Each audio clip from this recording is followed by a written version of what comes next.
ကူလုံးကိုဒီမှာရှိပြီးတော့မှကျွန်တော်ရဲ့စိတ်ကိုအဝေးကြီးရောက်တတ်တယ်ပေါ့နော်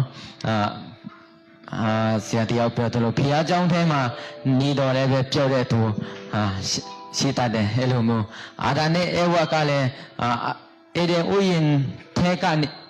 အပြန်မှာထွက်ပြီးတော့မှပြောတာမဟုတ်ပဲအဲ့ဒီဥယျာဉ်ဝင်းထဲကနေဥယျာဉ်ထဲကနေပဲပြောပြီးတော့မှဘုရားသခင်ကရှာနေတာဖြစ်တယ်အပြန်မှာပြောက်သွားတာမဟုတ်ပဲနဲ့အထဲကနေရှိရင်းနဲ့ပြောက်သွားတာဖြစ်တယ်ဒီနေ့ကျွန်တော်အသက်တာချင်းမှာလဲဒီနေရာမှာရှိပြီးတော့မှကျွန်တော်ရဲ့စိတ်နှလုံးကိုပျောက်တော့သူမဟုတ်ပဲနဲ့ကျွန်တော်ရဲ့ကိုယ်ခန္ဓာနဲ့စိတ်နှလုံးကိုကျွန်တော်တို့ဒီဘုရားကျောင်းထဲမှာရှိပြီးတော့မှနှုတ်ကပတ်တော်ကိုအတူတူကခံယူကြရအောင်လို့နှုတ်ကပတ်တော်နဲ့ခွန်အားပေးမယ်ကျွန်တော်တို့အတင်းတဲ့ဥရှာဖြစ်တဲ့ဆရာခါကိုယေရှုနာမနဲ့ဖိတ်ခေါ်ပါတယ်အားလုံးလက်ခုပ်တီးနဲ့ကြိုဆိုကြရအောင်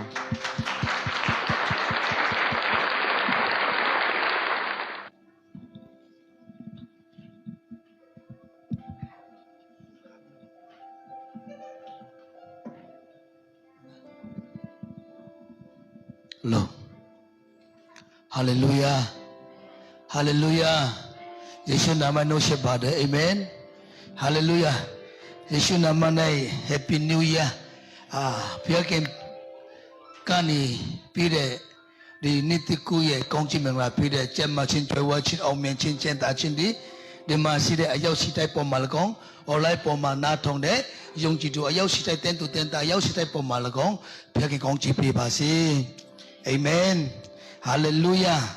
ဒီနေ့ကျွန်တော်နှုတ်ကပတ်တော်အများကြီးဆုတောင်းတယ်ကိုတော်ဒီနေ့မှာကျွန်တော်ကိုတော်ဘာဝင်ငါစီချင်တာလဲလို့ကျွန်တော်နှလုံးသားထဲမှာဘုရားနဲ့ဆုတောင်းတဲ့အခါမှာကျွန်တော်ဒီနေ့2020မှာဒီနေ့ဘုရားကပွန်ပြတဲ့အရာကပါလဲဆိုတော့ဒီ2021ဒီအချိန်မှာဆိုနောက်ဆုံးတော့ကာလချိန်ဖြစ်တယ်အဲ့ဒါကြောင့်မလို့ဒီနေ့ကျွန်တော်ကျမတို့တက်တာထဲမှာအကြီးကြီးဆုံးတော့အရာကပါလဲဆိုတော့ကျွန်တော်ကဲတော့အသက်ရှင်ပါတယ်ဟာလေလုယာဒီနေ့ယေရှုခရစ်တော်ကဒီနေ့ဘုရားခင်ကတင်းတို့တွေငါကဲတော့အသက်ရှင်ပါလို့ဒီနေ့ကျွန်တော်ရဲ့တက်တာမှာပြောတဲ့စကားကိုကျွန်တော်ချက်တဲ့တော့ကြောင့်ဒီနေ့မှာခရစ်တော်နေ့သူသက်ရှင်ပါလို့ဆိုပြီးတော့မှစကားခွန်အားပေးလို့ပါတယ်ဘာကြောင့်လဲဆိုတော့ဒီနေ့ကျွန်တော်တို့ရဲ့ခရစ်တော်ကဲတော့အသက်မရှင်တဲ့ခါမှာကျွန်တော်တို့ရဲ့အလိုဆန္ဒတွေကကျွန်တော်တို့ကိုခန္ဓာကိုကျွန်တော်တို့တက်တာကိုနိုင်တော်တာဖြစ်တယ်အဲ့ဒါကြောင့်ဒီနေ့ကျွန်တော်တို့ရဲ့အသက်တာတစ်လျှောက်လုံးမှာဒီ2020မှာဒီနေ့ဘယ်လိုနဲ့တွာလာမလဲဘယ်သူနဲ့တွာလာမလဲဘယ်လိုမျိုးနဲ့သက်ရှင်မလဲဆိုတာဒီကျွန်တော်ကျမတို့တက်တာထဲမှာဇီပြီးတော့မှကျွန်တော်ဘယ်လိုသက်ရှင်မလဲဆိုတာခွဲခြားပြီးတော့မှတကယ်ပဲရွေးထားဖို့လို့တာဖြစ်တယ်အာမင်ဟာလေလုယာအဲ့ဒါကြောင့်ဒီနေ့ယောဟန်ဩဝါဒစာတိကျအခန်းကြီးလေးအငယ်7ခွန်ကိုကျွန်တော်ဖတ်ကြရအောင်တိကျအခန်းကြီးလေးအငယ်7ခွန်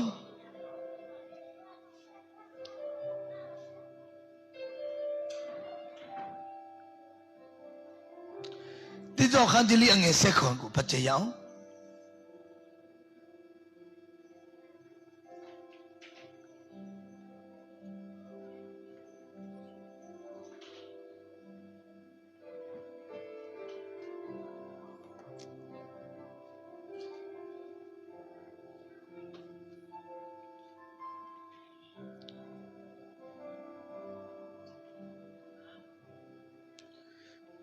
အလူတကွာပတ်ကြရအောင်တိကျခန်းကြီးလေးအငယ်7ခွန်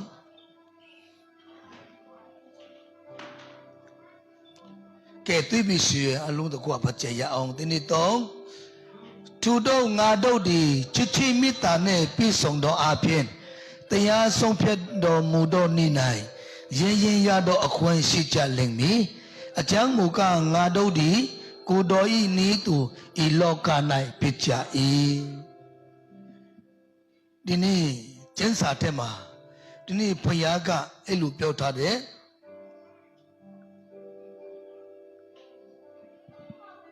အကြောင်းမူကားငါတို့ဒီဘာဖြစ်တာလဲကိုတော်ဤနိတုလောက၌ဖြစ်ကြ၏အာမင်ဆိုတော့ဒီနေ့ကျွန်တော်တို့ကဒီလောကမှာဘယ်သူနဲ့တူတာလဲဘယ်သူနဲ့တွာလာပြီးတော့အသက်ရှင်တာလဲဆိုတာဒီနေ့ကျွန်တော်သိထားဖို့လိုတယ်ကျွန်တော်တို့ဘယ်သူနဲ့တူတာလဲဘယ်သူက चुनो को जुनो डाले एरा मती बुशनो दिनी चुनो दो दी लोका मा अतेशन चिंका दिनी सोंग सोंग चिने बे चुनो दो वाने चिने बे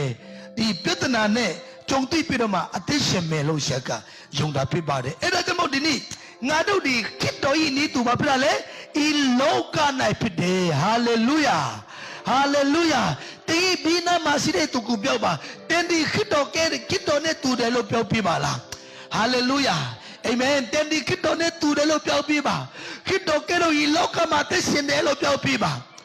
era jabo te ye te ta ma te kito ne tu te sin ma lo le pyau ba amen hallelujah na tone na se ne ti ba me shwe Dini chano chamaru e ateta ka ematama jichi de. Dini te ateta ma tembe aya juche dale. Te ebe aya gujong dale. Tembe aya poma muti pirama attention dale sura ematama jichi de. Aku cheng ma shue. Aku cheng ma shue chano do. Tachu company rika palo dale sura. Priya cheng ma tuane. Oh puya chang ma tuare kama babira le selia lo na khai me de selia lo na khai me supiro ma chono do te tu ten ta myo mya swa ko cheng chok ba de da me di ni edi ayaka di ni bilu pyo mle satan ma le jeshi pi de di ni te ye yong ji chi te ye na lok ta de ma te ke yong ji chi ka te ke chi ma la ma chi ma bu la eda emata ma ji chi de Dini chino pyo pyo me ameda pyo chino puya chang ma yoga ma puya ma yoga ma si dame yoga ga dini si ba de dame dini di yoga ga tene chino do ne ma sai de to chang hallelujah amen dini chino do to ba ma chu sam lo dini chino ada chamo dini yo padama sa so kha jili nge se content ma tu do nga do di chi chi mita ne pyu song do a phyin dini puya ken ga nga do di ba pha le Cuci mita ne pisong do apin, taya song piat do muto ni na yeyen ya do kwen si jaling ni de. Dini mita ne ma pisong busi ye. Ni chino do te ta de ma taya song piat do ni ma yeyen ya do kwen ku pi me la si me la. Era jamo dini mita ne pisong bu sura dini chen sakale pyau tha ba de. Era jamo dini no ta ku chen pai pa chin ba de. Philippi awara sa khajin nit angenga. No Philippi awara sa khajinin angenga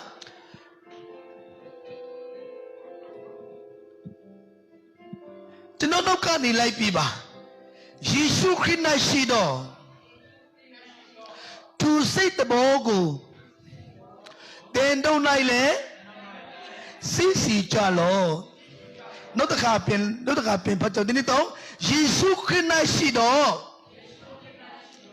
tu sei ta bo ko tin dau nai le si cha lo ayau si le phong chi pi ba se kana su tong me apa ko do chi yu tin ba de na thong ne na se ti ta kha ma ma mien tui de ta kha ma ma khan sa de ta kha ma ma tong phu de di na thong na se ti ni ye ti ko ta de mi me ayau si dai di ni ma pu song pi do ma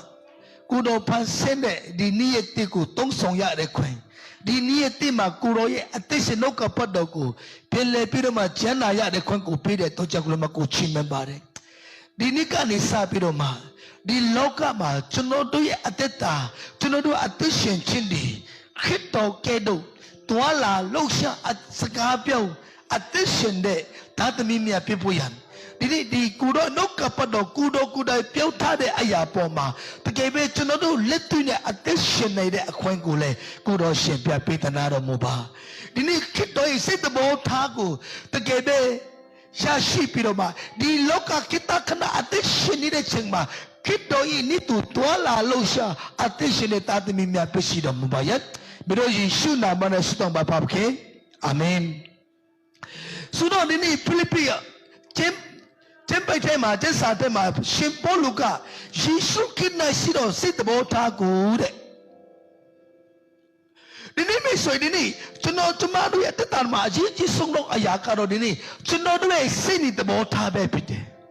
di ni sit ni bo tha ko de kha ma te ye song pye che te sit bo tha ko le kha ma te ye atita ka kong to ra phit de taniya pye pyo me shin ကျွန်တော်တို့ကကျွန်တော်ပြီးခဲ့တဲ့နှစ်ပေါင်း15နှစ်ပေါင်း16နှစ်တုန်း20နှစ်တုန်းကကျွန်တော်အဲ့လိုပြောမယ်ထိုင်းနိုင်ငံမှာအဲ့မှာကျွန်တော်ဘယ်လိုစိတ်သဘောထားရှိတာလဲဆိုတော့ကျွန်တော်တို့ဒီမှာယုံမီကျွန်တော်ထန်မော်ဒီကအယောက်20နှစ်ပါရှိတဲ့ဒီဘန်ပိုင်မှာတချို့ဒီကအင်ဒိုမှာရှိတယ်တချို့ဒီကဘန်ဆိုင်မှာဘန်ပိုင်မှာပေါ်တော့ဒီနားလေးမှာကျွန်တော်တို့ပြီးတော့တာကျွန်တော်မဟုတ်ဘူးထန်မော်ရောကနေလာတယ်ကျွန်တော်ထန်မော်လူမျိုးဒီအများကြီးရှိတယ်အဲ့မှာကျွန်တော်တို့ဘယ်လိုနဲ့စကားပြောကြတာလဲဆိုတော့ကျွန်တော်လက်စာထုတ်တဲ့ခါမှာအားလုံးဘာဖြစ်တာလဲတဏှာမှာစုပြီးတော့မှရက်တော့ကြရအောင်နော်အဲ့ဒါကကျွန်တော်စိတ်နဲ့သဘောထားကျွန်တော်တို့စိတ်နဲ့သဘောထားဖြစ်တယ်ကျွန်တော်ကဘယ်လိုပြောတာလဲကျွန်တော်ကသူတို့ကကျွန်တော်ကိုအားထံလို့ခေါ်တယ်အားထံခါမှာတွားမယ်အားထံခါမှာတွားတဲ့ခါမှာဘာလို့လဲအားထံကလက်စာထုတ်တဲ့ခါမှာအရှက်နဲ့ဒီယာနဲ့ဘာဖြစ်တာလဲအမီးဒီကျွိနိုင်တယ်လို့သူတို့ပြောသိပါတယ်အဲ့ဒါကြောင့်ဆရာကသူတို့ကိုခေါ်တယ်ကျွန်တော်ရဲ့စိတ်သဘောထားထဲမှာလဲကျွန်တော်လက်စာထုတ်ပြီးရှင်ကျွန်တော်တငယ်ချင်းတွေအားလုံးခေါ်ပြီးတော့မှကျွန်တော်ခန်းထဲမှာဘာလို့တာလဲဗျာလီတောက်တယ်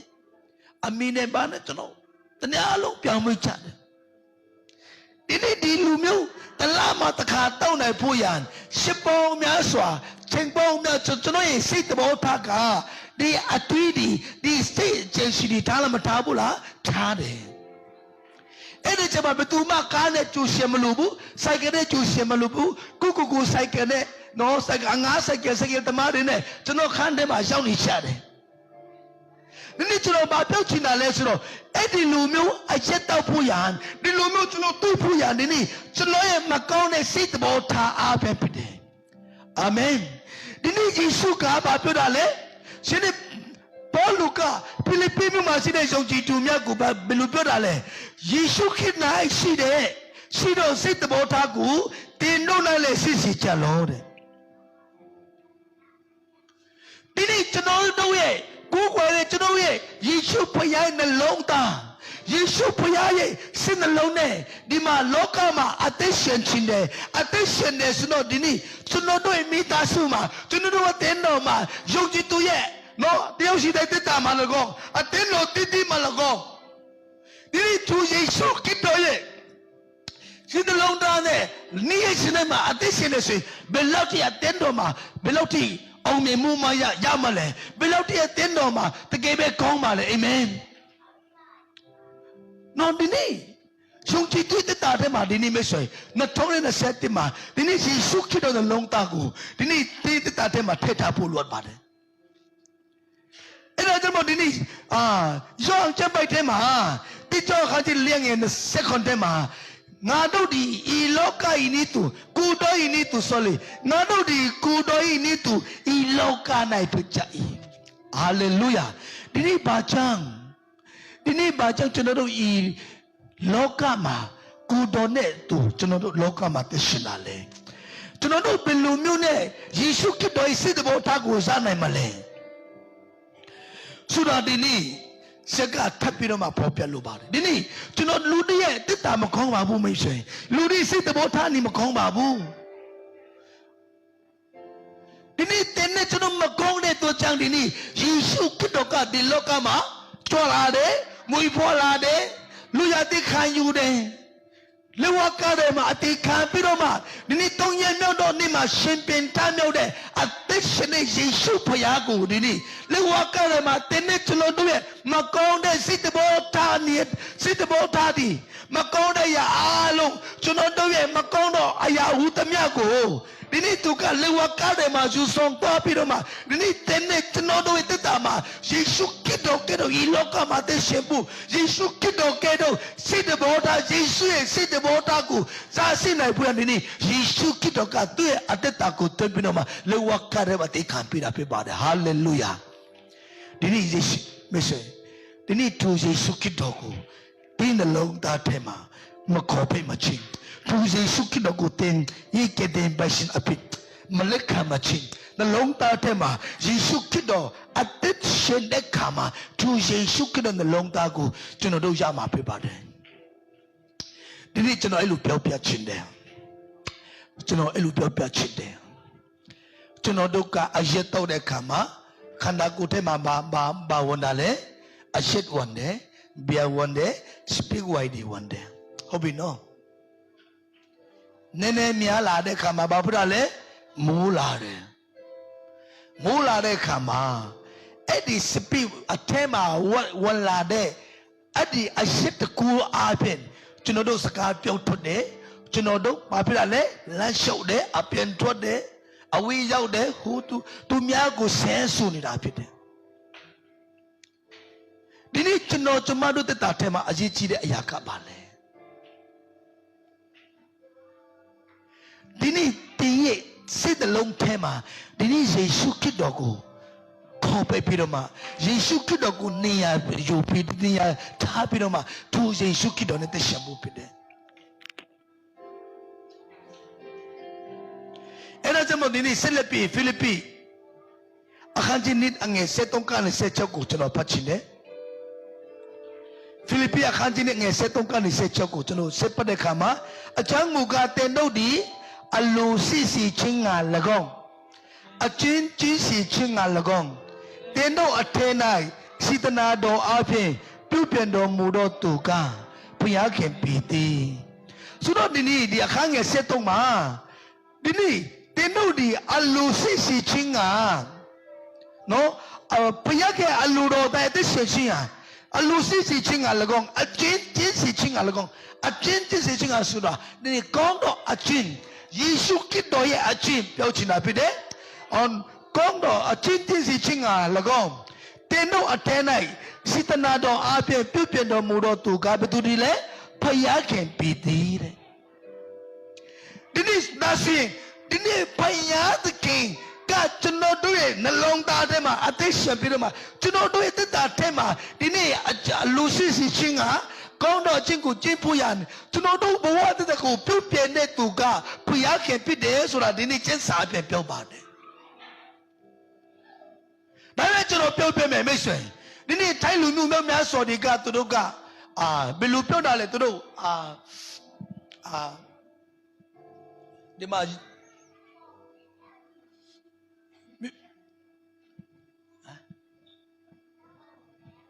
kapte tena amuro ka sutta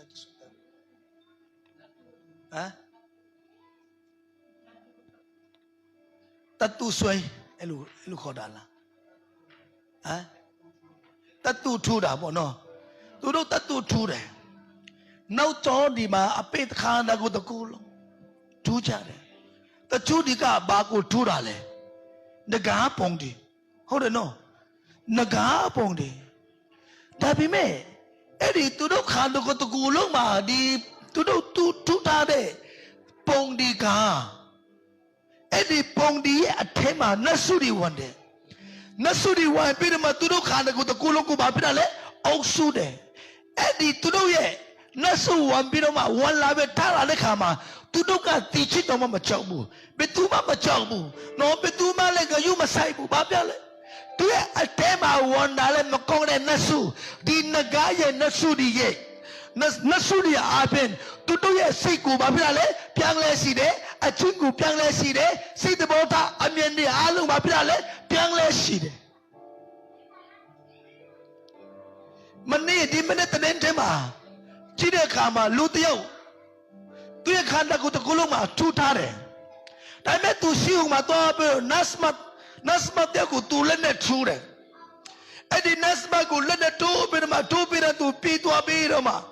ရဲဒီကားနောက်ရဲဒီရဲ့ကားနောက်ကားပေါ်မှာထိုင်ပြီးတော့မှရဲဒီကသူ့ကိုဖမ်းတာဖြစ်တယ်တကူလုံးမှာကြားထူတာဒီပြီးတော့မှ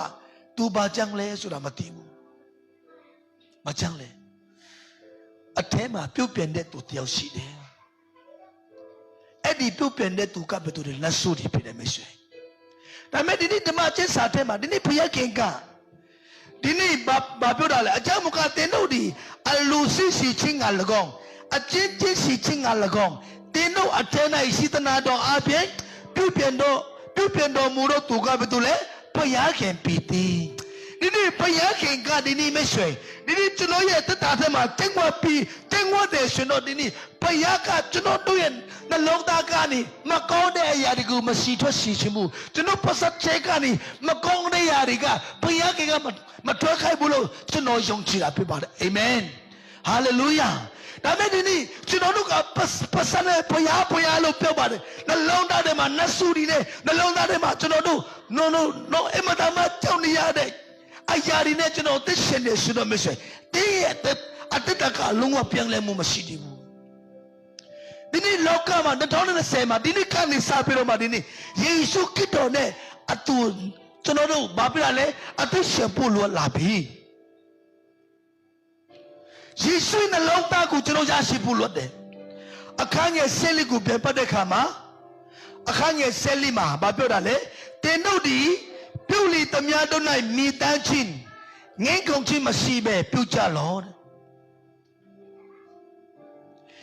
ဒုပြုလင်အပိတင်ခွင့်မရှိအဘဲသူမြမပိမပဲနေ၍မပြင်းမမှန်ဖောက်ပြန်တော့လူမျိုးအထဲ၌အဘဲအပိမြမပါတော့ဘုရားဖြင့်ဤသားဖြစ်ကြလိမ့်မည်အသိရှင်ချင်းနဲ့ဆိုင်တော့နှုတ်ကပတ်တရားတော်ကိုပြတ်တတ်၍စัจ java ရာ၌နီလကျဲနိခတ်ကဲ့သို့သူလူမျိုးအထဲ၌ထိုးလန့်ကြ၏ဒုပြုလင်ငါတို့သည်အကျိုးမရှိပဲလျက်ပြီးဒီမဟုတ်အကျိုးမရှိပဲလေကျူးစာအထုတ်ဒီမဟုတ်ကြောင့်ကိုငါထောက်၍ခရစ်တော်၏နေ့ရက်၌ဝါကြွားဝါမြောက်ခြင်းရှိလိမ့်မည်ဆိုတော့ဒီနေ့ကျွန်တော်တို့ရဲ့တက်တာထဲမှာဒီနေ့အရေးကြီးတော့အရာကတော့ဒီနေ့ကျွန်တော်တက်တာထဲမှာဘုရားခင်တိုင်းရှင်တော်ဝိညာဉ်တော်ကျင့်ဝတ်ပြီးတော့မှဒီနေ့မကောင်းတဲ့ဒီချင်းနှလုံးကိုကျန်စီမကောင်းတဲ့အိုးနောက်ကျန်စီမကောင်းတဲ့အရာအလုံးတွေကိုဒီနေ့ကောင်းအောင်ပြုပြင်ပြီးနေတဲ့သူကတော့ဘုရားခင်ဖြစ်ပါတယ်ဆိုတာရှက်ကဒီနေ့မှာထပ်ပြီးတော့ခွန်အားပေးလို့ပါတယ်တင်းရင်နှလုံးသားထဲမှာဒီဘုရားကိုနေရာမပေးဘူးရှင်နေရာကတော့တယောက်ကတော့နေရာရမှာပဲမိသားကိုနေရာမပေးဘူးရှင်အမုန်းတက်ကနေရာရမှာပဲဟုတ်လားမဟုတ်လားဟုတ်တယ်အဲ့ဒါကြောင့်မို့ဒီနေ့မကောင်းတော့အရာဒီမကောင်းတော့အရာဒီဒီစိတ်နှလုံးထဲကနေဖယ်ရှားပါမယ်ရှင်အာမင်ဟာလေလုယာကျွန်တော်တို့ဒီလောကမကောင်းတော့အသက်တာနဲ့အသက်ရှင်တာနှစ်ပေါင်းများစွာကြာပြီနှစ်ပေါင်းများစွာကြာလာပြီမယ်ရှင်ဒီနေ့ကျွန်တော်တို့ချစ်တဲ့နီကူမောင်နှမဒီချစ်တဲ့မိခင်ဒီချစ်တဲ့အမျိုးဒီမချစ်နိုင်ဘူးဒီနေ့ကျွန်တော်ချစ်ရမယ့်အရာအားလုံးကိုချစ်နိုင်ဖို့နေနေဖယားတကယ်ကိုတရေမိတ်ဆွေရဲ့နှလုံးသားထဲမှာနေရာယူပါနေရာပေးပါသူဖယားကိုခေါ်ပေးပါအဲ့ဒါကြောင့်ဒီနေ့ယောမခါကြီး73ငယ်ရှိကိုဖတ်မယ်ယောမခါကြီး73ငယ်ရှိအဲ့မှာယောမကျင့်ပိုက်ထဲမှာဘာပြောတာလဲဆိုတော့အချင်းချင်းချစ်ချင်းမေတ္တာမတပါအဘယ်ချင်းမြမတင်ရှင်နဲ့သူတပါကိုချစ်တော့သူဒီအချစ်တရားနဲ့ပြည့်စုံပြီတဲ့ဆိုတော့ဒီနေ့ယေရှုခရစ်တော်ဒီလောကမှာအသက်ရှင်မယ်ဒါဆိုရင်ယေရှုကဘယ်လိုနဲ့အသက်ရှင်တာလဲသူတပါကိုချစ်လားမချစ်ဘူးလားချစ်တယ်ယေရှုနှလုံးသားကိုဒီနေ့ကျွန်တော်ကျမယေရှုနှလုံးသားကိုရချင်တယ်ကျွန်တော်ကျမယေရှုကဲတော့ဒီလောကမှာအသက်ရှင်ခြင်းတယ်ဆိုရင်အားလုံးအားရပါလက်ကိုပြချပါနော်ကျွန်တော်ယေရှုကဲတော့အသက်ရှင်ခြင်းတယ်ယေရှုကဲတော့နှလုံးသားကိုကျွန်တော်ကျမလွတ်တယ်ဆိုရင်ဒီနေ့ဒီအရာဒီပဲဒီလောကမှာ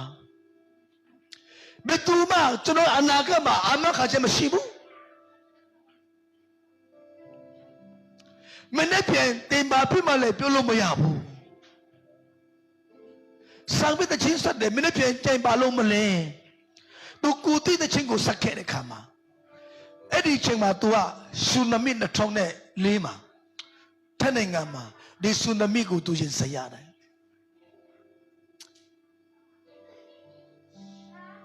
မဆွေတင်မနေ့ပြန်ဘယ်လိုဖြစ်မှလဲဆိုတော့ပြောလို့မရတဲ့တော့ကြောင့်ဒီနေ့မှာယေရှုခရစ်တော်ကဲတော့အသက်ရှင်ဖို့လို့တယ်ဒီတစ်စက္ကန့်တွင်းမှာဒီတမိနစ်တွင်းမှာဒီတနာရီတွင်းမှာဒီတရက်တွင်းမှာဒီတချိန်အတွင်းမှာဒီတသက်တာအတွင်းမှာဟာလေလုယာဒီနေ့ယေရှုခရစ်တော်ဤနေ့သူအသက်ရှင်ဖို့လူလာမလူဘူးလားလူဝတ်တာဖြစ်တယ်အဲ့ဒါကြောင့်ဒီနေ့ဇောမကျင့်ပိုက်ထဲမှာဒီနေ့ရှင်ပေါလုကချစ်ချင်းမေတ္တာရှိတော့သူဒီကိုနဲ့ဆက်ဆိုင်တော့ sorry အချင်းချစ်ချင်းမေတ္တာမှတပါအဘယ်အကျွေးများမတန်ရှိနဲ့သူတပါကိုချစ်တော်သူသည်အချင်းတရားနဲ့ပြည့်စုံ၏ဒီနေ့ယေရှုကမေတ္တာရှင်ဖြစ်တယ်ဘုရားကမေတ္တာရှင်ဖြစ်တယ်အဲ့ဒါကြောင့်ဒီနေ့ကျွန်တော်တို့ဘုရားကိုယုံကြည်တယ်ဆိုရင်ဘာလို့ရမလဲသူဘုရားကဲ့သို့သိရှင်မယ်အဲ့ဒီဘုရားခင်ကမေတ္တာတော်ရှင်ဖြစ်တဲ့တို့ကြောင့်ဒီနေ့ရှောမကျမ်းပိုက်ထဲမှာပြောထားတဲ့အတိုင်းဘာဖြစ်တာလဲအချင်းချင်းချစ်ချင်းမေတ္တာမှတပါဘယ်အချင်းမြတ်မတင်ပဲနဲ့ဒီနေ့သူတပါကိုချစ်တော့သူဒီအချင်းတရားနဲ့ပြည့်စုံတယ်ဒီနေ့အချင်းတရားနဲ့ပြည့်စုံဖို့ရဒီနေ့မရှိတင်းရသူတပါကိုတရားတော်သူအငယ်ဆုံးတော်သူတရား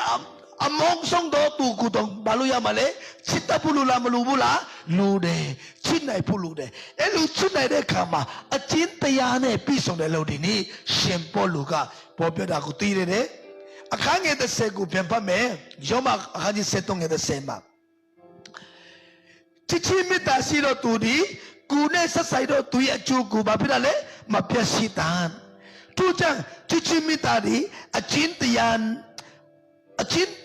ပြည့်စုံရာဖြစ်တဲ့ဆိုတော့ချစ်ချင်းမေတ္တာနဲ့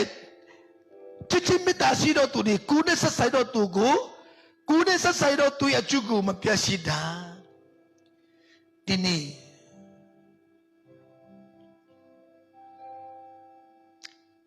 ကျွန်တော်တို့အဓိကယောမရှင်ဒီလောကရှိပွဲအောင်မင်းတဲ့ရှင်တယောက်ကဖြည့်ရှိဖို့ရံဘာဖြစ်လဲကြိုးစားလားမကြိုးစားဘူးလားကြိုးစားတယ်တယောက်ကပညာတော်တယ်ရှင်ဘာဖြစ်လဲအဲ့ဒီလူကိုပြုစားပြီးတော့မှယူခိုက်တယ်ဟုတ်တယ်နော်တယောက်ကအယုတ်ချောတယ်ရှင်အဲ့ဒီချောတဲ့လူတွေကိုဘာဖြစ်လဲအယုတ်ရှုအောင်ဘာဖြစ်လဲကြိုးစားဒီနေ့ကျွန်တော်တို့ရဲ့ကျင်းစာတဲ့မှာဒီနေ့ကျွန်တော်တို့ရဲ့တက်တာတဲ့မှာနော်အချင်းတရားနဲ့ပြည့်စုံတဲ့နေတဲ့ဆိုလက်ခိုင်းအခါကြီးတဲ့ဆယ်မှာချစ်ချင်းမေတ္တာရှိတော့သူဒီကိုနဲ့ဆက်ဆိုင်ကိုနဲ့မဆက်ဆိုင်တော့သူရဲ့အကျိုးကိုမပြည့်စည်တာနော်သူကြောင့်ချစ်ချင်းမေတ္တာဒီအချင်းတရားပြည့်စုံရပြီဒီကိုနဲ့မဆက်ဆိုင်တော့သူရဲ့အကျိုးကိုနဲ့မဆက်ဆိုင်တော့သူရဲ့အကျိုးနော်အဲ့ဒါကျွန်တော်ဒီနေ့ကျင့်စာကပြောတယ်ဒီနေ့မိတ်ဆွေကျွန်တော်ကျမတို့တက်တာထဲမှာအချင်းတရားနဲ့ပြည့်စုံဖို့ရဒီနေ့ယေရှုခရစ်တော်ဘုရားခင်ယေရှုခရစ်တော်ကိုကျွန်တော်တို့ရဲ့အသက်တာထဲမှာခေါ်ပြီးတော့မှယေရှုခရစ်တော်နဲ့အသက်ရှင်ဖို့လွတ်တယ်ဆိုတာစကားတပိပေါ်နာပြလို့ပါတယ်အခန်းငယ်10လေးကိုပြန်ဖတ်မယ်ယောမဩဝါဒစာခန်းကြီး73ငယ်10လေးမှာတကယ်ယေရှုခရစ်ကိုယူတဲ့ဝတ်ဆောင်ကြလောကိုကရဲ့တမချင်းအလုံးကမကျင်ရှိကြနဲ့နော်ရှင်ဘီလာပြီးတော့မှနော်ဒီမှာပူချောက်ကိုပူချောက်နေကိုနော်ဖဲတဲ့ငါမှာရဲအရာရှိမှငါထားခဲ့မယ်ဆိုပြီးသူရဲ့ဝတ်ဆောင်ဒီနဲ့ပါနဲ့ယူလာပြီးတော့မှပူချောက်ပြီးတယ်ဆိုရင်ပူချောက်ကဒီဝတ်ဆောင်ဒီဝတ်ဆောင်ကိုနော်ဒီအင်ဂျီဒီယူနီဖောင်းကိုဝတ်ဆောင်လာပြီးလို့ဆောင်တဲ့ခါမှာပူချောက်အတက်တာပြန်လဲမလားပြန်လဲဘူးလားပြန်လဲသွားတယ်ကျွန်တော်တို့ဘယ်လိုခေါ်မလဲနော်သူနာမည်တစ်မျိုးပြန်ခေါ်มาဖြစ်တယ်ဘာကြောင့်လဲဖယားခင်ပြီးတဲ့ဝတ်ဆောင်ရှင်ပြန်ပြီးတဲ့အဝတ်စားကိုသူဝတ်ဆောင်တဲ့တော့ကြောင့်ဘာဖြစ်လဲသူရဲ့တက်တာကိုပြန်လဲသွားတယ်မရှိဒီနေ့သောမကျမ်းပိုက်ထဲမှာယောမခန်းကြီး73ငယ်14မှာတကယ်ယေရှုခရစ်တော်ကိုဘာဖြစ်လဲယူတင်ဝတ်ဆောင်ကြလောဒီနေ့ကျွန်တော်တို့တွားတဲ့နေရာမှာအမောင်ထဲမှာအလင်းထဲမှာဘယ်ချင်ဖြစ်ပြီးစီအလုပ်ထဲမှာလကောင်းဒီနေ့ကျွန်တော်တို့ဘုရားကျောင်းထဲမှာပဲယေရှုခရစ်တော်ကိုဝတ်ဆောင်ပြီးတော့မှအပြင်မှာဝတ်ဆောင်တော်ဘူးရှင်တော့ဒီနေ့ကျွန်တော်တို့ဒီလောကမှာယေရှုလာစီအချက်မရှိတော့ဘူးအချင်းကြီးပဲဒါမဲ့ဒီမိတ်ဆွေဒီရဲ့အတ္တတချင်းလုံးမှာဒီရဲ့အတ္တတိုင်းမှာဒီနေ့ယေရှုခရစ်တော်ကိုဒီနေ့တင်ယူရှင်ယူဆောင်ဝတ်ဆောင်ကြပါယူတင်ဝတ်ဆောင်ကြပါလို့ဒီနေ့စကားထပ်ပြီးတော့ခေါ်အားပေးလို့ပါတယ်အဲ့ဒါကြောင့်မို့ဒီနေ့ကိုယ်ကရဲ့တမချင်းအလုံးကမကျန်စီချန်တယ်ကိုယ် kaya teme chinga Chinodo atetaku Piesi chimpitade Pitanari pitade Dame dini Yesu kitog ne Atu Yesu kitoku Juten wasong ne kama Di Yesu kitoka Chinodo tetaku Piupian piroma dini Chino ye Send the lonely to know a more ya lonely Piupian piroma To Yesu kito apen To know Tua lama people Amen Hallelujah Now tania to know pachine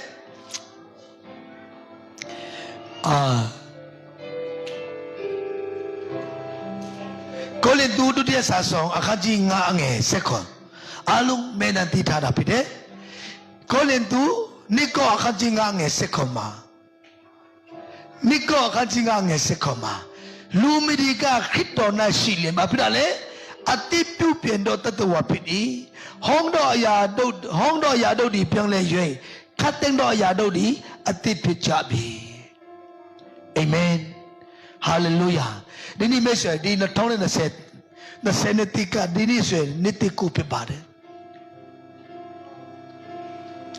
Dini nitiku matai khema chano do ka mya do ben chano ngenge do ka chano ame shwe no nitiku matai khe jana December na seko na senga na seko 30အဲ့ဒီပတ်ဝန်းကျင်မှာဘာလုပ်တာလဲဆိုအမျိုးသမီးတွေကသူတဲ့ဒီပတ်တဲ့ဦးဒီဘာလုပ်တာလဲကောင်းကောင်းတန်ရှင်းလုပ်တယ်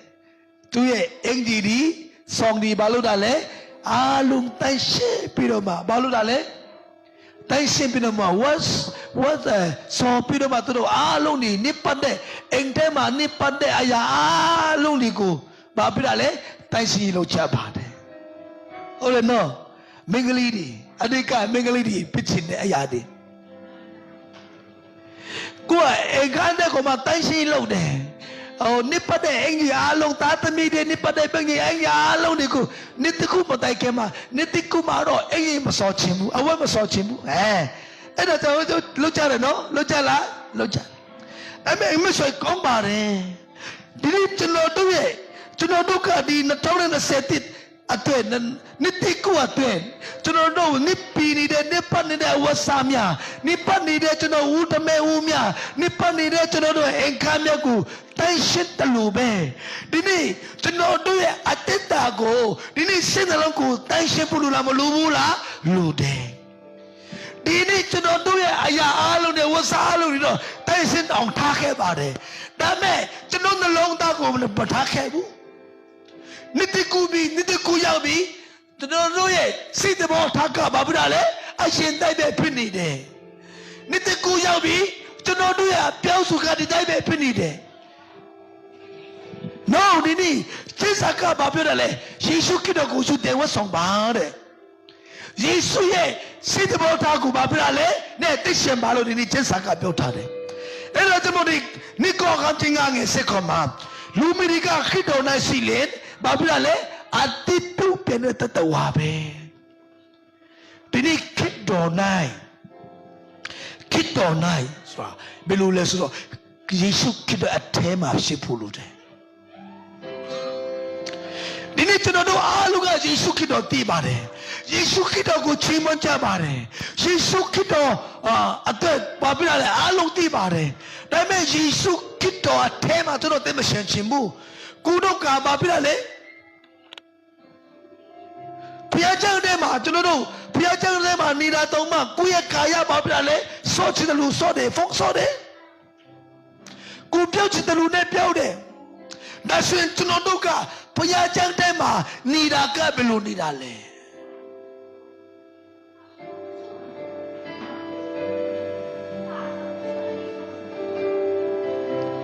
ရှောနာကငါကြည့်ပိတ်ထဲနိုင်နေတဲ့ခါမှာသူဘယ်မှတွလို့မရတော့ဘူးအဲ့ဒီငါကြည့်သွားတဲ့နေမှာရှောနာလည်းသွားနေတာဖြစ်တယ်ဟုတ်တယ်နော်ဒီနေ့ကျွန်တော်တို့ဒီလေခရစ်တော်ရဲ့အထဲမှာရှိဖို့လို့လည်းမရှိအာမင်ဒီနေ့ကျွန်တော်တို့တည်တာလေဒီနေ့ကျွန်တော်ခရစ်တော်ရဲ့အထဲမှာရှိတဲ့ခါမှာခရစ်တော်ကကျွန်တော်တို့ကိုဘာဖြစ်လဲပူဆောင်ပါဖြစ်တယ်အာမင်ဟာလေလုယာကျွန်တော်တို့ဒီကနေဘန်ကောက်ကနေအမေရိကသွားချင်တယ်ဆိုပြီးတော့မှလျင်ကွင်း liền có mà giao pi đâu mà liền thế mà thay bên này liền ya ai bên mà thay đi đấy xin nó chúng nó đâu bảo biết là lấy America sau này mình làm sao này bu lá mà sao này bu đã biết chúng nó đâu America sau này bu chúng nó toa chỉ để America này ngàn sau này bu yan ấy đi America toa đấy giao đấy ấy đi liền ya ở thế này bảo biết là lấy thay bu ni bu lu làm lu bu lá lu thế Dini nak tahu ni nasi nanti mama soy. Dini di adeta, dia agensi ayah alung di Yesus kita tenai mengataba. Haleluya,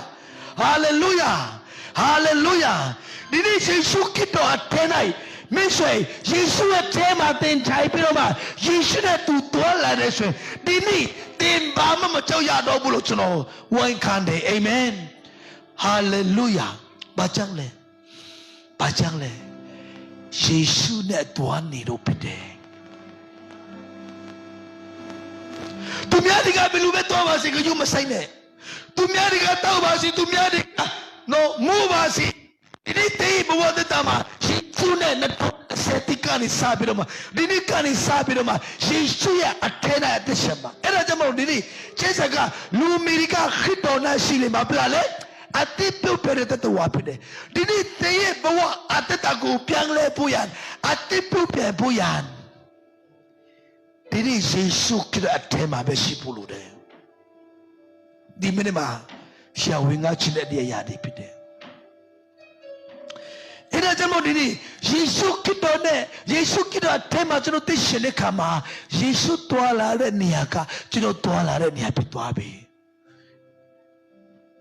Yesus kata nunggu akong sondo niya akong sondo ayadi Yesus kata cenoto biasa bima pide.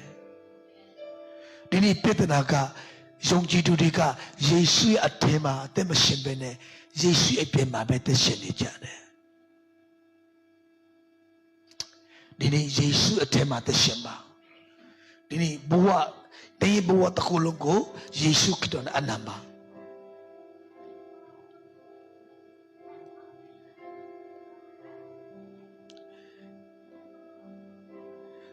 Yang pertama sasong haji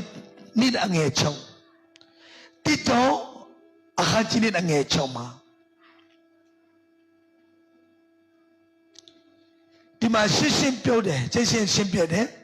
Tu tak naik ngati hu surat tu di. Tu tak cinta muri ni tu bapa lale cian ni. Kuna pertama mah jono. Ingat di kudo ini tu ilokan ai pedelo dini tijo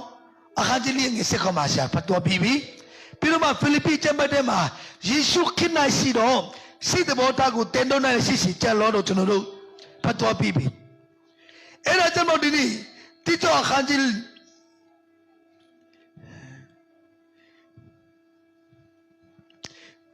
jadi ni angecong mah Tijo kanji ni ngecong mah, dini belu pelta dalam soro. Tu tak kena ngati usudo tu di de. Tu tak kencing do muri ni tu bapi dalam ciami. Dini ada sisi bemes. Tu tak kena jono tesembi. Tu tak kena ngano TV sih. Di tak kito ye attention dulu. Tak kito ye tuala dulu. Tak kito ye ni pong thai pong ne bapi dalam. Cuma nanti siapa lu lama lu bula lude. Jasa tema lude ma nasu wande lu miai pia bare. Atu tapien. Tenjai kong wal ma yau kere lu ngaye. Atema betu wandale nasu di wanduare. Tu atema nasu di wanduare kama edi luka. Atema wane nasuye tongsa ne tuala matobula tuare.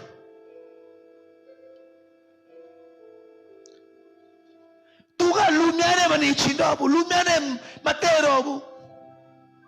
Di nasuye ajensi nasuye sachine yadi nasuni chine niyamabe babirale tuala piro mani etu edi luka be mare tenchi te mani rabe. ဒါကနတ်ဆူကသူ့ထဲမှာနေတဲ့ပုံစံဖြစ်တယ်ဒီနေ့မဲ့ဆွေဒီနေ့ကျင့်စာတော်မြတ်ကဘာပြောလဲငါတို့ဒီတဲ့သူကိတော်၌တည်တယ်လို့နော်ကျင့်စာကပြောတယ်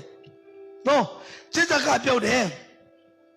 သူတကယ်နဲ့ငါတည်ဆိုတော့သူဒီတဲ့သူတကယ်ကျင့်တော်မူဒီနေ့သူဘာဖြစ်လဲကျင့်ရမည်ယေရှုခရစ်တော်၌ကျွန်တော်တို့တည်နေတယ်ဆိုရင်ယေရှုခရစ်တော်ရဲ့ကျင့်တဲ့အတိုင်းဘာဖြစ်ရမှာလဲကျင့်ရမှာဖြစ်တယ်လို့ဒီနေ့ကျင့်စာကပြောတယ်အဲ့ဒါကြောင့်မို့ဒီနေ့2020မှာဒီနေ့မြတ်ဆိုတည့်ရဲ့အတ္တထဲမှာအရေးကြီးဆုံးတော့အရာကယေရှုခရစ်တော်နဲ့အသက်ရှင်နှလုံးသားထဲမှာ game တည်တဲ့သူတွေကဘာလို့လာလဲအာဘီရှင်ဘာပဲလဲ game ပဲဆော့နေတယ်ဟုတ်လားမဟုတ်လားဟုတ်တယ်ဒါပဲရှင်းရှင်းပဲနော်မုံတောင်မရှိလို့တော်တည်တာပေါ့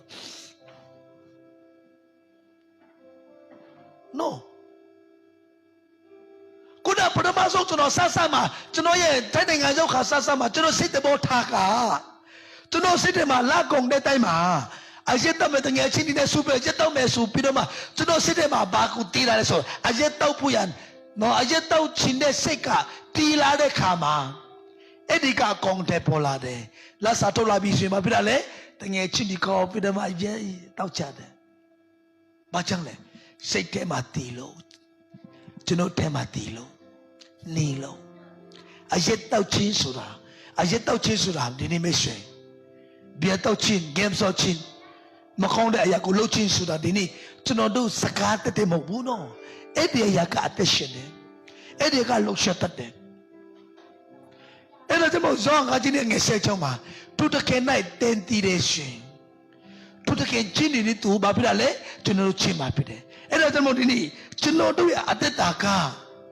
လူတွေကအပြောင်းမှာတော့ကောင်းပါတယ်တချို့တွေပြောင်းကောင်းပါတယ်ဒါပေမဲ့အချင်းမှာဘာဖြစ်လဲမချစ်နိုင်ဘူးရှာပြောတယ်လို့လို့ရှာလို့တယ်လို့မလို့နဲ့အဲ့လိုလား no တချို့တွေကတော့အပြင်းမှာတော့အပြောင်းစုကောင်းပါတယ်လက်တွေ့ကြမလို့နိုင်ဘူးဒီနေ့မိတ်ဆွေဒီနေ့တည်းရဲ့အတ္တထဲမှာတေးဘဝတ္တထဲမှာယေရှုခရစ်တော်ကဲ့သို့အပြောင်းတဲ့မဟုတ်ဘဲနဲ့လက်တွေ့ကြယေရှုခရစ်တော်ချစ်တဲ့နေ့သူယေရှုခရစ်တော်တွာလာဒီနေ့သူဒီနေ့ကျွန်တော်တို့ဘာလို့ရမလဲတွာလာဖို့လို့လားမလိုဘူးလားလိုအပ်တယ်အာမင်ဆိုတော့ဒီနေ့ဒီကျမ်းပိုက်ထဲမှာဇောင်းရှမတဲထဲမှာမတ်တခရကချင်းငယ်လိစနဲ့ရှိမှာဖတ်တဲ့ခါမှာဒီနေ့သူချံကောင်းကင်ဘုံနဲ့ရှိတော်မူတော့တင်းတို့အပါဒီစုံလင်တော်မူဒီနေ့သူဘာဖြစ်တာလဲတင်းတို့ဒီလေစုံလင်ချင်းရှိကြလောဒီနေ့မတ်တဲ့ချမ်းပိုက်တဲ့မှာဒီနေ့ကောင်းကင်ဘုံ၌ရှိတော်မူတော့တင်းတို့အပါဒီစုံလင်တကယ်တော့တဲ့တင်းတို့ဒီလေဘာဖြစ်တာလဲစုံလင်ပါတဲ့စုံလင်ကြလောလို့ဒီနေ့ကောင်းကင်ဘုံနဲ့ဘုရားခင်ရဲ့စုံလင်ပြီးဆုံးခြင်းကိုဒီနေ့ဒီလောကမှာအသက်ရှင်တဲ့ခါမှာသားသမီးဘုရားကိုယုံကြည်တဲ့ဘုရားသားသမီးများဒီလေဘုရားကပြီးဆုံးခြင်းဘုရားကစုံလင်ခြင်းအတိုင်းဒီလောကမှာပြီးဆုံးစုံလင်ဖို့ရနေနေဘုရားတကယ်အလိုတော်ဖြစ်တယ်အာမင်ဟာလေလုယာဒီနေ့ဘာကြောင့်ကျွန်တော်မစုံလင်နိုင်တာလဲဘာကြောင့်မပြီးဆုံးနိုင်တာလဲဆိုတော့သူဘုရားခင်ကိုကျွန်တော်တို့နှလုံးသားထဲမှာကျွန်တော်တို့တက်တာထဲမှာအသက်မရှင်လို့ဒီနေ့ဘုရားခင်နဲ့တရှင်တဲ့ခါမှာဒီနေ့သူဘုရားခင်ကကျွန်တော်တို့တက်တာမှာစုံလင်ခြင်းကိုပြီးတာဖြစ်တယ်ဆိုတာစကားပေါ်ပြလို့တဲ့ဆိုတော့ဒီနေ့ကလောသဲဩဝါဒစာခန်းကြီး3အငယ်စနစ်အတိဘောနော်ခန်းကြီး3ငယ်စိတ်ကနေစနစ်အတိနောက်ဆုံးနေတဲ့စကားဒီချမ်ပယာဖေစကားခေါ်နာပြလို့တဲ့ကလောသဲဩဝါဒစာခန်းကြီး3ငယ်စိတ်ကနေစနစ်အတိကျွန်တော်တို့ကျင်းစာကိုဖတ်ပါဒီနေ့ယေရှုခရစ်တော်နဲ့ peace အသက်ရှင်ဖို့ယေရှုခရစ်တော်ချင်းနေသူချင်းနိုင်ဖို့ရနေနေကျွန်တော်တို့ဘဝတတထဲမှာဖယ်ရှင်းရမယ့်အရာတွေရှိတယ်အဲ့ဒီအရာလေးတွေကိုဒီနေ့ကျွန်တော်တို့မဖယ်ရှင်းနိုင်တဲ့ခါမှာဒီနေ့ကျွန်တော်တို့ကူစာလုပ်ပြနိုင်တဲ့သူကကျွန်တော်တို့ဖိလိပ္ပိအခန်းကြီးငယ်73မှာလာခြေတနာတော်စနစ်ပြုတ်ပြတဲ့သူကဘယ်သူလဲဘုရားခင်ဖြစ်တယ်လို့ပြောလာမပြောဘူးလားပြောတယ် ဒီနေ့ကျွန်တော်တို့စိတ်တူချင်းနေကျွန်တော်မဖြစ်စေအဲ့မှာကျွန်တော်ကျင့်စာကိုဖတ်ကြရအောင်ဒီနေ့တော့ယခုမူကားသူအမှုအလုံးစုံတို့ကို၎င်းအမျက်ထွက်ခြင်းစိတ်ဆူခြင်းမနာလိုခြင်းသူအတည်ပြောင်းအောင်ပြောဆိုခြင်းညင်ညူသောစကားကိုတုံးချင်းတို့ကို၎င်းတင်းတို့နှုတ်မှာဖယ်ရှင်းကြလုံးအချင်းချင်းမောက်တာစကားကိုမပြောင်းမတုံးကြနဲ့အကြောင်းမူကားတင်းတို့ဒီလူဟောင်းရဲ့အချင်းတို့နဲ့လူဟောင်းရဲ့ကိုချွတ်ပေ၍ဖန်ဆင်းတော်မူသောသူ၏ပုံတရံနဲ့အနီးမာနပညာအပြင်အတိတ်ပြုပြန်သောလူတိကိုယူတယ်ဝတ်ဆောင်တော်သူဖြစ်ကြ၏သူဖန်ဆင်းပြုပြန်တော်မူရ၌ဟေလေတာလူမရှိယူဒလူမရှိအကြီးပြားလေးချင်းမင်္ဂလာခံခြင်းမရှိမခံခြင်းမရှိလူရိုက်မရှိတကူတိလူမရှိကျူမရှိလူလမရှိခိတော်ဒီအလုံးစုံဒုံဆောင်တို့၌အလုံးစုံဖြစ်တော်မူ၏သူကြောင့်တဲ့တို့ဒီဘုရားခင်ရွေးကောက်တော်သူတိုင်းရှင်းတော်သူချစ်တော်သူကဲ့သို့တနာဆောင်မဲ့ခြင်းကြည်ယူပြုခြင်းစိတ်နှံချခြင်းနုနွေတင်မွေးခြင်းစိတ်ရှိခြင်းတို့ကိုယူတဲ့ဝတ်ဆောင်ကြလောဟာလေလုယာဟာလေလုယာမေရှင်ဒီနေ့ရှင်ပေါလုကကလောသဲမြို့မှာရှိတဲ့ယုံကြည်သူများကိုဒီနေ့သူတို့ရဲ့တက်တာတဲ့မှာကျွန်တော်နှလုံးသားထဲမှာဖယ်ရှင်းရမယ့်အရာတွေကိုပြောထားတာဖြစ်တယ်ဒီအရာလေးတွေကိုကျွန်တော်ဖယ်ရှင်းဖို့လိုတယ်အမျက်ထွက်ခြင်းဒီနေ့လူအမျက်ထွက်ခြင်းဆိုတာလူတိုင်းမှာရှိလားမရှိဘူးလားရှိတယ်ကောင်းလားမကောင်းဘူးလားမကောင်းဘူးဒါဆိုရင်ဒီအမျက်ထွက်ခြင်းကျွန်တော်တို့2020တိမှာထပ်ပြီးတော့မှနှလုံးသားထဲမှာထပ်ထည့်မလားကျွန်တော်တို့ဖယ်ရှင်းမလားအာမင်ဖယ်ရှင်းမလားဖယ်ရှင်းမယ်ဆိုရင်လက်ထောင်ပြကြပါဖယ်ရှင်းမဲ့တို့ဒီအမျက်ထွက်ခြင်းကိုကျွန်တော်မကြိတ်တော့ဘူး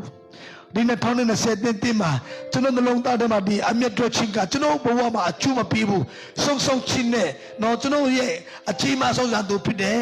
ဒီနောက်အမျက်ထွက်ခြင်းကိုကျွန်တော်ဖယ်ရှင်းခြင်းတယ်စိတ်ဆူခြင်းကကောင်းလားမကောင်းဘူးလားမကောင်းဘူးဒီစိတ်ဆူခြင်းနဲ့ကျွန်တော်နှလုံးသားထဲကနေကျွန်တော်ဖယ်ရှင်းခြင်းနဲ့ရှင်လက်ကိုမြောက်ပြကြပါဟာလေလုယာဟာလေလုယာပြီးတော့မနာလိုခြင်းလည်းကောင်းလားမကောင်းဘူးလားမကောင်းဘူးသူ့အတ္တကြီးပြောင်းပြောဆိုခြင်းနင်းတို့တော့စကားကိုတုံးခြင်းတို့ကိုနော်တင်းတို့နှုတ်မှာဖယ်ရှင်းကြလောဒီနေ့မိတ်ဆွေဒီအရာအားလုံးဒီနေ့ကျွန်တော်ရဲ့နှုတ်ထဲကနေကျွန်တော်ခန္ဓာကိုယ်ထဲကနေဘာဖြစ်တာလဲဖယ်ရှင်းဖို့လိုလားမလိုဘူးလားလိုတယ်အာမင်ဒီအရာအားလုံးကိုဖယ်ရှင်းပြီးတော့မှဒီနေ့ကျွန်တော်တို့လက်ဝါးကားတိုင်းမှာကျွန်တော်တို့ကိုပြုတ်ပြန်တဲ့ဒီနေ့ကျွန်တော်တို့ကမခေါင်ဘူးဒါပေမဲ့ဒီနေ့ကျွန်တော်မကောင်းတော့လည်းပဲဒီနေ့ကျွန်တော်တို့ကိုဒီနေ့သူရဲ့အသက်တာထဲမှာယေရှုခရစ်တော်ကကျွန်တော်တို့မကောင်းဘူးဆိုတော့ဘုရားကသိလားမသိဘူးလားသိတယ်မနာလိုစိတ်ရှိတယ်အမျက်တော်တတ်တယ်ဒေါသတော်တတ်တယ်သူအတည်ပြောင်းနော်ပြောင်းဆိုတတ်တယ်အပိနဲ့တက်ရှင်တယ်ဆိုတော့ဘုရားကသိပြီးတော့မှကျွန်တော်တို့ရဲ့ဘဝခန္ဓာကိုယ်ကိုဒီခန္ဓာကိုယ်တစ်ခုလုံးကိုဒီနေ့ဘုရားကအတိတ်တော်အရာနဲ့အသက်ရှင်ဖို့ရန်ဒီနေ့သူကဲတော့ဆုံးလက်ချစ်တဲ့အသက်ရှင်ဖို့ရန်ဒီနေ့တားတော်ယေရှုခရစ်ကိုလက်ဝါးကားတိုင်းမှာအတိတ်ခံပြီးတော့မှသူတားတော်ထဲမှာဒီနေ့တင်တဲ့ကျွန်တော်ကိုဘုရားကပြုတ်နေစေဖြစ်ပါတယ်အာမင်ယုံကြည်တဲ့အားရပဲလက်ခုပ်ပြချပါဟာလေလုယာဟာလေလုယာတေဘောတတကိုတားတော်ယေရှုခရစ်တော်ထဲမှာလက်ဝါးကားတိုင်းပေါ်မှာအတိတ်ပြုတ်နေတဲ့အချိန်ဖြစ်ပါတယ်အာမင်ဒီနေ့တင်းတဲ့လုံးသားထဲမှာသူယေရှုခရစ်တော်နဲ့တော်လာပါ2020မှာမိတ်ဆွေယေရှုခရစ်တော်နဲ့အသက်ရှင်ပါယေရှုခရစ်တော်ရှိတဲ့ဘောထားကိုဘာဖြစ်လာလဲယူတယ်ဝတ်ဆောင်ပါအဲ့လိုယေရှုခရစ်တော်ရှိတဲ့ဘောထားနဲ့ယေရှုခရစ်တော်ကိုယူတယ်ဝတ်ဆောင်တော့ရှင်နံပါတ်1မှာကိုယ့်ရဲ့အသက်တာမှာအော်မချရမယ်နံပါတ်2မှာကိုယ့်ရဲ့လင်မယားကိုယ့်ရဲ့မိသားစုမှာအော်မချရမယ်နံပါတ်3မှာဘာဖြစ်လဲအသင်းတော်မှာအော်မချရမှာဖြစ်ပါတယ်အာမင် Hallelujah. Era chamo dini na tone na sema makonde aya alu myago teno pesha pero ma na tone na sete ma dini Yesu kido sit bo thane Yesu kido ku jute wa song pero ma phaya ke ne song le chine phaya ke ye le Yesu kido ye le wa ka de ma pyu pian chin teno chama ko pyu pian chin do atito ateta ne teno chama do ka di na tone na sema ayaw sida atet shen puyan diniဒီအရာအားလုံးကိုခွန်အားပြုလို့လာဖြစ်ပါတယ်အရောက်ရှိတိုင်းပြောင်းချပေးပါစေကျွန်တော်အားလုံးခဏမတ်သက်ကြရအောင်နော်